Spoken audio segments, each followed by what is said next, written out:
Olá, seja bem-vindo a mais um vídeo aqui no SUS Fala Gestor. Nós estamos chegando ao final de um ciclo de governo. Estamos saindo aí de um modelo que permeou-se durante os últimos 10, 16 anos precisamente, agora para uma nova visão de mundo, para uma nova visão de mercado, para uma nova visão de economia, para uma nova visão de governo. Qual é a expectativa que a população brasileira, qual é a expectativa que todos nós temos em relação aos novos governantes que estão chegando, é o que eles dizem, que estão chegando com uma nova visão de mundo em relação ao Sistema Único de Saúde, em relação à política mais complexa de todas no âmbito governamental, que é o Sistema Único de Saúde, que é a saúde brasileira. Por isso que eu não poderia deixar de deixar registrado aqui no SUS Fala Gestor estas expectativas que a gente tem em relação a partir de 2019. O que precisa mudar? Quais são as confusões que o secretário de saúde dos municípios vivem a cada dia? Eu não vou nem falar no gestor estadual, porque são poucos aqueles que de fato têm uma visão clara do que vem a ser o sistema de saúde, e são poucos aqueles que de fato têm uma convivência mais direta com os municípios, sofrendo junto com o secretário de saúde os conflitos e os problemas que eles vivem lá no seu território.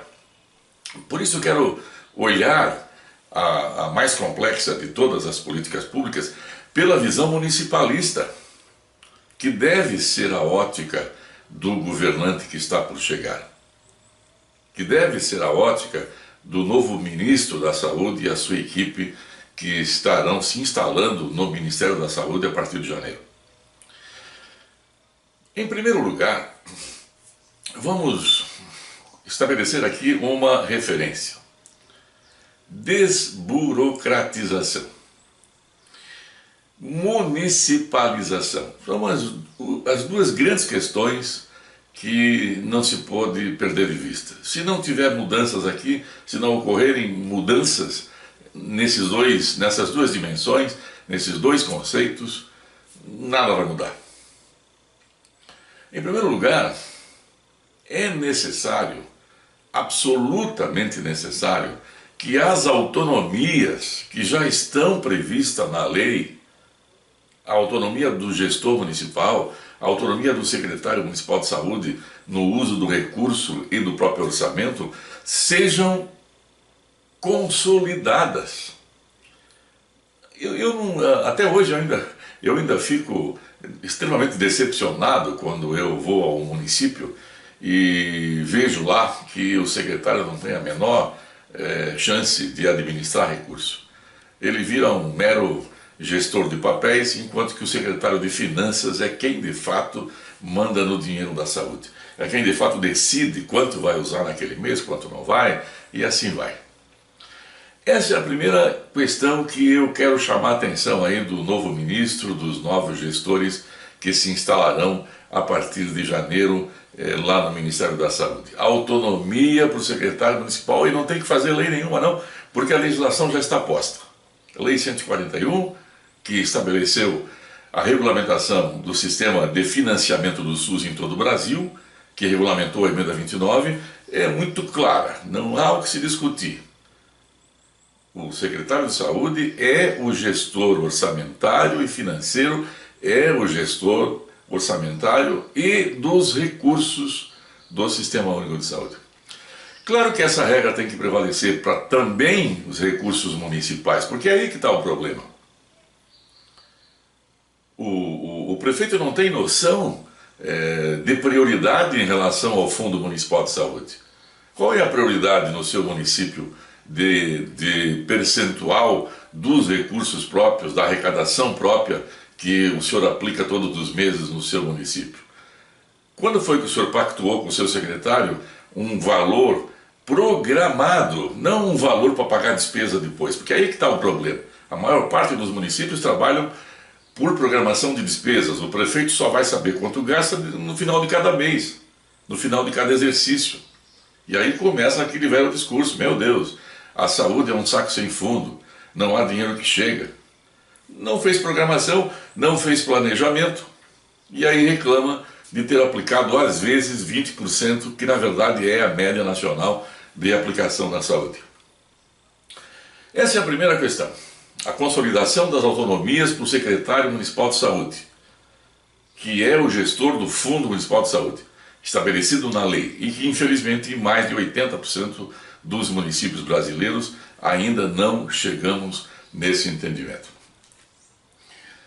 A outra questão que considero importante tem a ver então com a desburocratização. Municípios que hoje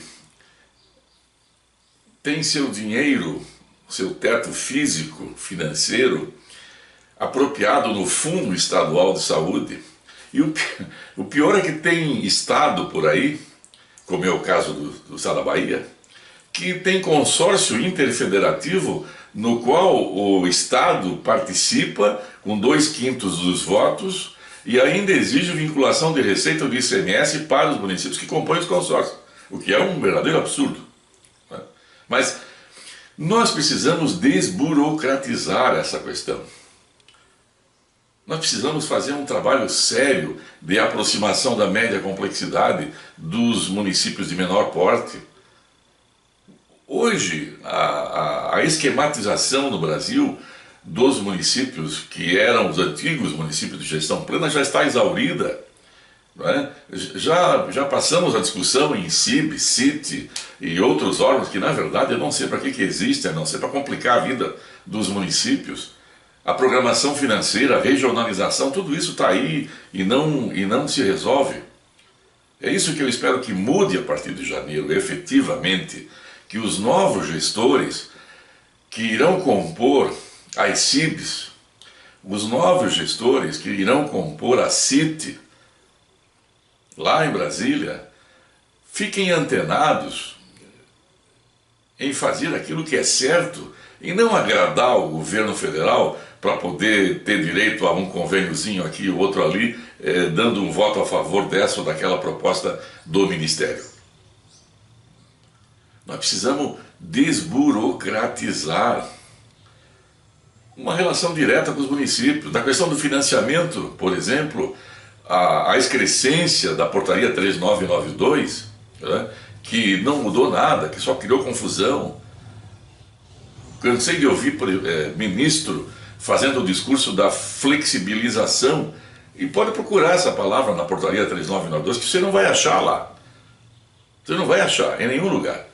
Você tem lá um artigo que insinua a possibilidade de você fazer remanejamento de recurso, garantindo no final do exercício a função do programa que originou o recurso.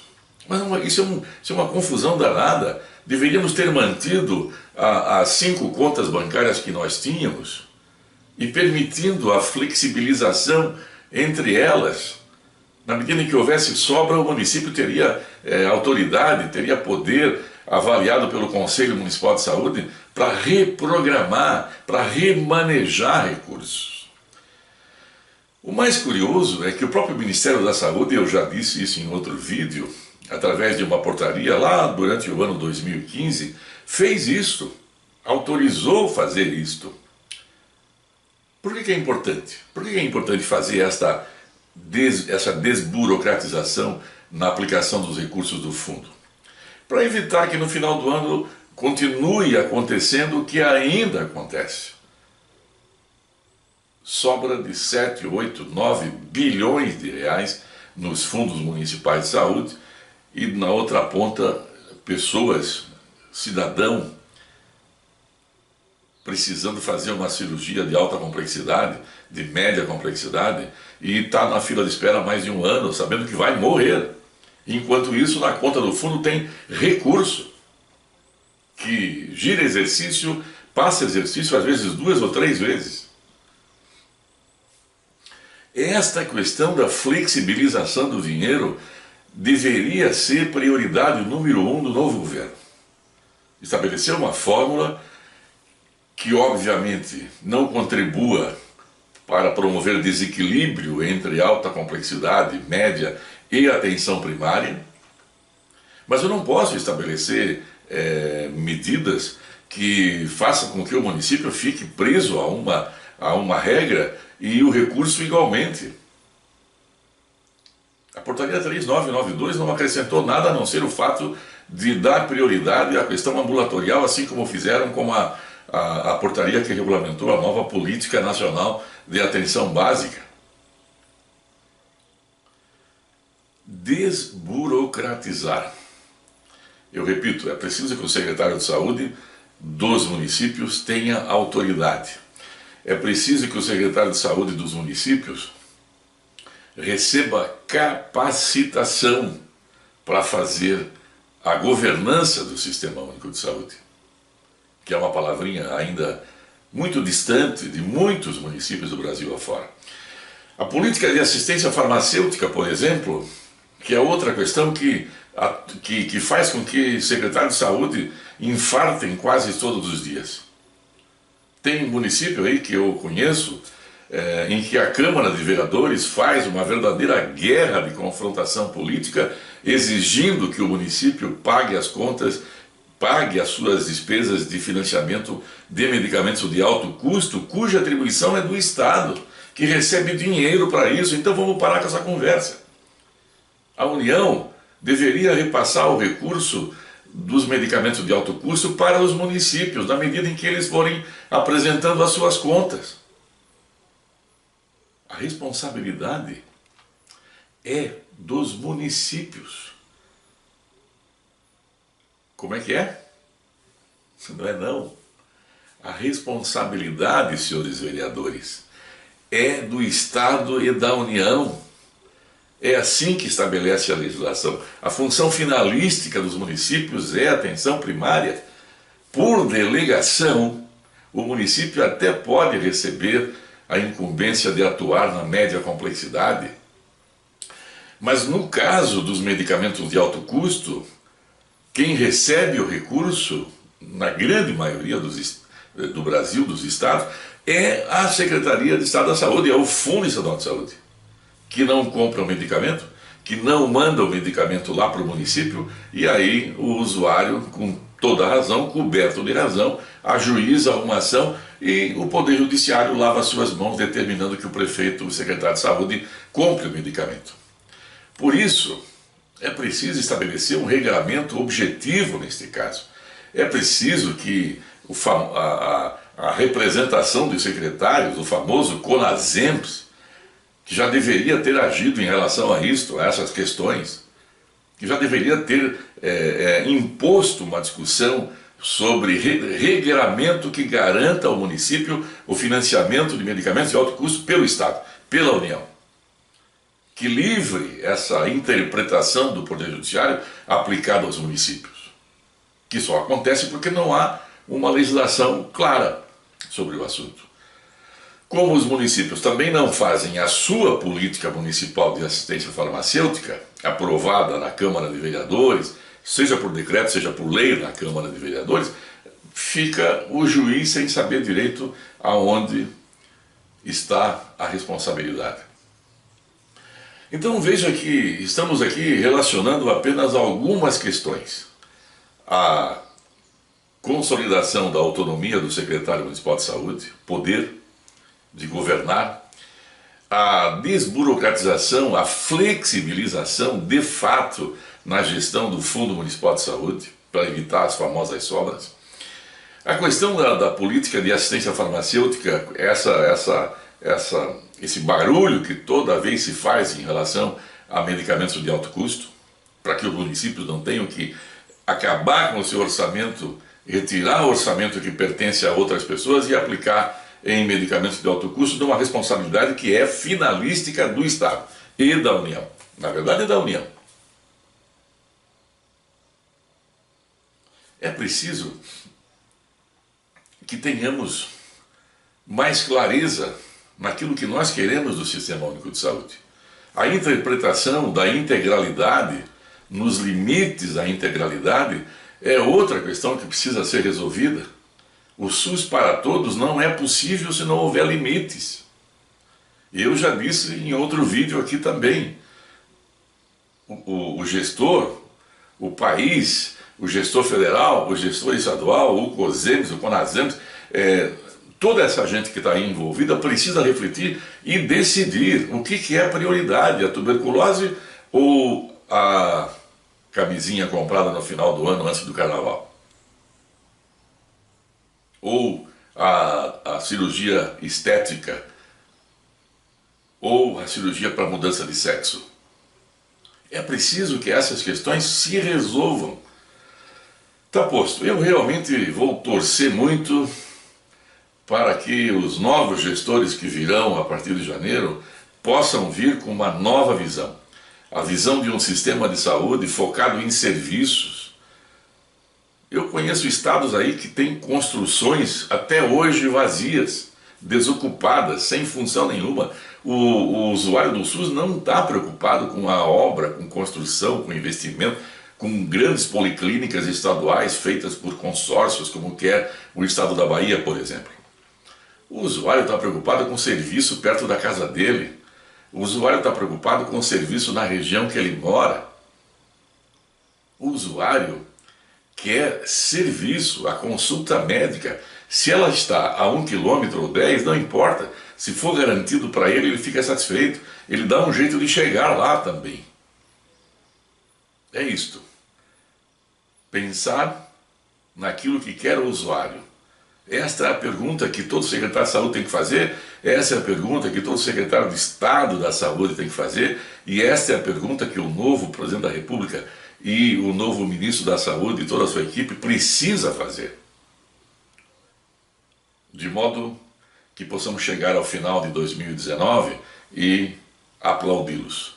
Porque se não mudar, certamente que não virá o aplauso que todo mundo deseja para o governo que se inicia em janeiro de 2019. Não esqueça de deixar aí o seu like aqui no SUS Fala Gestor, deixa aí a sua inscrição aqui no canal, receba nossos vídeos assim que eles forem editados. Até a próxima!